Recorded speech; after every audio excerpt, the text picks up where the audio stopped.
रज्जो, तू यहाँ? तू आज काम पे भी नहीं आई? आज मन्नू की स्कूल की बस लग गई है ना, इसलिए इसको छोड़ने आई थी। स्कूल की बस? पर तेरा मनु तो सरकारी स्कूल में पढ़ता है ना? हाँ जी दीदी, अब सरकारी स्कूलों में 200 बसें चल पड़ेंगी, जिसका फायदा मेरे मन्नू जैसे 10,000 बच्चों को होगा। सरकारी स्कूलों ਨੂੰ भी बहुत शानदार ਬੱਸਾਂ ਅਸੀਂ ਦੇਵਾਂਗੇ। ਪਹਿਲੇ ਬੈਚ ਵਾਸਤੇ 20,000 ਬੱਚੇ ਦਾ ਅਸੀਂ ਪ੍ਰਬੰਧ ਕਰ ਰਹੇ ਹਾਂ। तारीख 8 अगस्त साल 2024। संसद में भारी हंगामे का दृश्य। जी हां, बीते साल अगस्त माह की 8 तारीख को जैसे ही वक्फ संशोधन विधेयक और मुसलमान वक्फ खात्मा विधेयक पेश हुआ, हंगामा ही मच गया। विपक्ष ने सरकार के खिलाफ जमकर बवाल काटा, विधेयक का भारी विरोध किया। खूब बहस हुई, राजनीतिक घमासान मचा, जिसके बाद विपक्ष की आपत्ति पर बिल को जेपीसी के लिए भेजा गया, जिसके बाद से ही जेपीसी यानी ज्वाइंट पार्लियामेंट्री कमेटी की बैठक का दौर जारी है।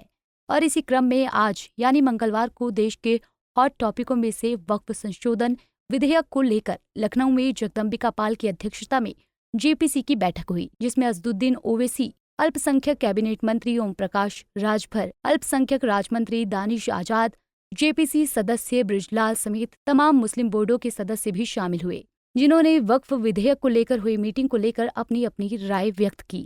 यूपी के अल्पसंख्यक कैबिनेट मंत्री ओपी राजभर ने जहां बिल का विरोध करने वालों को वक्फ संपत्ति पर कब्जा करने वाला बताते हुए बिल को महिलाओं और गरीबों के लिए लाभकारी बताया, वहीं बिल का विरोध करने वाले all India Muslim personal law board के सदस्य मौलाना खालिद रशीद फरंगी महली ने सरकार द्वारा बात सुने जाने की उम्मीद जताई और उसी के बाद अगला कदम उठाने की बात कही। नहीं, देखिए, विरोध करने वाले जो लोग, कुछ लोग हैं जो वक्फ बोर्ड की जमीनों पर अवैध कब्जा करके उसका दुरुपयोग कर रहे हैं, वो लोग विरोध कर रहे हैं। सरकार की मंशा है कि जो महिलाएं हैं, गरीब कमजोर मुस्लिम हैं, उनको भी इसका लाभ मिले। इस नाते सरकार की नीयत एकदम साफ है कि सबको उसका लाभ मिले उस जमीन का, और कोई सरकार की मंशा नहीं। ये आखिरी बैठक कैसे आप मान लेंगे? ये पूरे देश में सर्वे हो रहा है, पूरे देश के लोगों का असेसमेंट ले रहे हैं, उस स्टेट की क्या है वहाँ की जानकारी ले रहे हैं। जैसे आज यहाँ आए हैं तो यूपी का ले रहे हैं, अलग अलग स्टेटों में घूम घूम करके जब ये ले करके जब फिर जाएंगे, फिर एक बैठक दिल्ली होगी, तब उसके बाद आगे निर्णय होगा। 31 तारीख को रिपोर्ट में पूरी पेश करनी है। क्या इस बार सत्र में पेश किया जाएगा जो रिकमेंडेशन आएंगे? क्या वो कमेटी जो तय करेगी वही बता सकती है। में joint parliamentary committee on Waqf amendment act 2024 committee आई है। हम लोग यहाँ पर आए हैं, तमाम मुस्लिम ऑर्गेनाइजेशंस के लोग अभी अपने जेपीसी के सामने अपना point of view in amendments के सिलसिले में रखेंगे और हम लोगों को उम्मीद है कि पूरी हम लोगों की बात सुनी जाएगी और उसके अकॉर्डिंगली ही आगे की कार्रवाई होगी। लिहाजा आज की मीटिंग का क्या आउटकम रहता है ये इंशाल्लाह मीटिंग के बाद बताया जाएगा। वहीं जेपीसी की बैठक से लौटे शिया वक्फ बोर्ड के चेयरमैन अली जैदी ने सरकार के प्रयास को पॉजिटिव बताया। साथ ही उन्होंने लखनऊ की इमामबाड़ा की 11,000 हेक्टेयर को सरकारी बताए जाने के बारे में जानकारी दी। जिस तरह की वर्किंग जो है सरकार की तरफ से चल रही है वो बहुत ही पॉजिटिव है, क्योंकि जिस तरह की मेहनत जो है ऑनरेबल ज्वाइंट पार्लियामेंट्री कमेटी कर रही है या उसमें जो सदस्यगण हैं, चेयरमैन साहब हैं, कर रहे हैं, जिस तरह से क्रॉस क्वेश्चनिंग हर पॉइंट्स पे हो रही है शासन के रिप्रेजेंटेटिव से और बोर्ड के रिप्रेजेंटेटिव से, उससे जो है एक बहुत ही पॉजिटिव माहौल बन रहा है और जेपीसी का जो महत्व है और बनाने का वो बहुत पॉजिटिव मालूम। चर्चा नहीं रही है कि जिसमें जो है किसी इमामबाड़े को गवर्नमेंट क्लेम कर रही हो।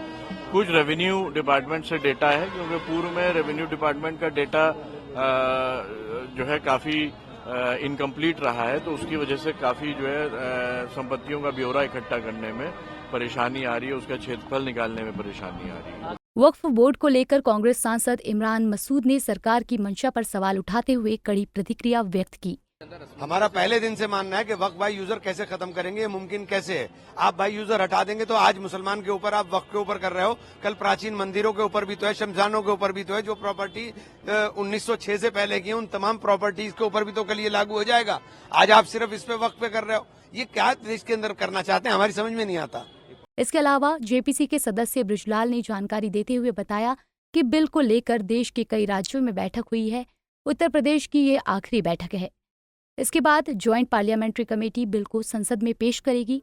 हाँ नहीं, अब तक हम लोग बहुत जगहों पर कर चुके हैं। हम लोग सबसे पहले किया था मुंबई, उसके बाद अहमदाबाद, हैदराबाद, चेन्नई, बंगलौर, उसके बाद गुवाहाटी, भुवनेश्वर, पटना, कोलकाता और वहाँ पर तमाम जो राज्य जैसे झारखंड है तो उनको बुला लिया, वहाँ पर कई राज्यों को बुला लिया आसपास। तो काफ़ी राज्य हम लोग देश में कवर कर चुके हैं और आज यहाँ पर ये फील्ड विजिट का अंतिम चरण है और यहाँ पर डिस्कस होगा सभी स्टेक होल्डर को। सिया वक्फ बोर्ड है, सुन्नी वक्फ बोर्ड है, यहाँ का माइनॉरिटी कमीशन है, तमाम जो स्टेक होल्डर उनको बुलाया जाएगा। हर जगह हम यही काम कर रहे हैं, उनकी भी बात, उनकी राय क्या है इस एक्ट पर, और उसके बाद उनकी बात सुनकर फिर चेयरमैन माननीय जगदम्बिका पाल जी हैं और वो फिर इस पर रिपोर्ट बनाएंगे और पार्लियामेंट को पेश। आपको बता दें, वक्फ संशोधन विधेयक 2024 में वक्फ संपत्तियों की वक्फ हैसियत खत्म करने का प्रावधान शामिल है, जिसकी वजह से यूपी के करीब 1,14,624 सुन्नी और शिया संपत्तियों पर खतरा मंडरा रहा है। Bureau report, Punjab Kesari TV.